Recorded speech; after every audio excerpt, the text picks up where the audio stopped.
You are all beginning to have symptoms of leaving time.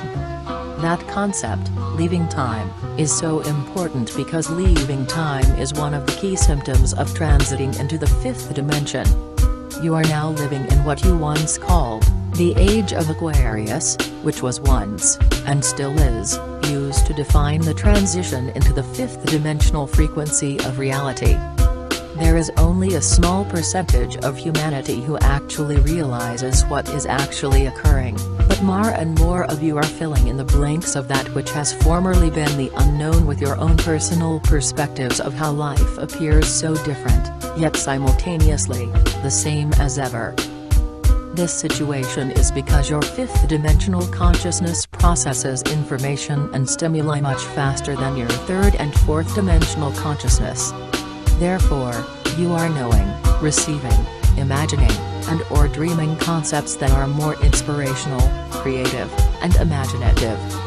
Before this now, the concepts that you are able to receive, understand, and even act on, would have been lost in the third dimensional clutter of getting through life.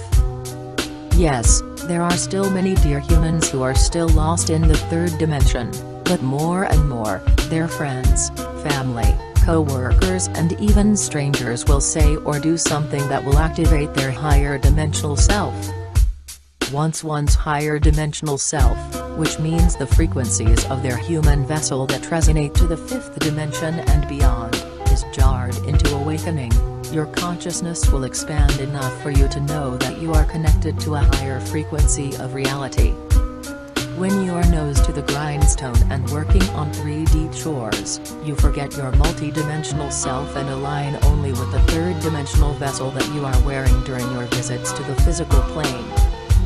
We, the Arcturians, commend you for the great courage it took for you to leave your higher dimensional starships or homeworlds to take a third-dimensional Earth vessel in order to assist dear planet Gaia. While you are in your higher states of consciousness, all of you can remember the early times of your homeworld in which the frequency of reality was still pinned to the third and lower fourth dimensions. It is because of these memories that you, brave volunteers, decided to take an Earth vessel to assist with the planetary ascension of Earth, who is known as Gaia, in the higher worlds. You, the volunteers, came to Earth, and are now awakening to your innate fifth dimensional consciousness. Your fifth dimensional consciousness processes reality.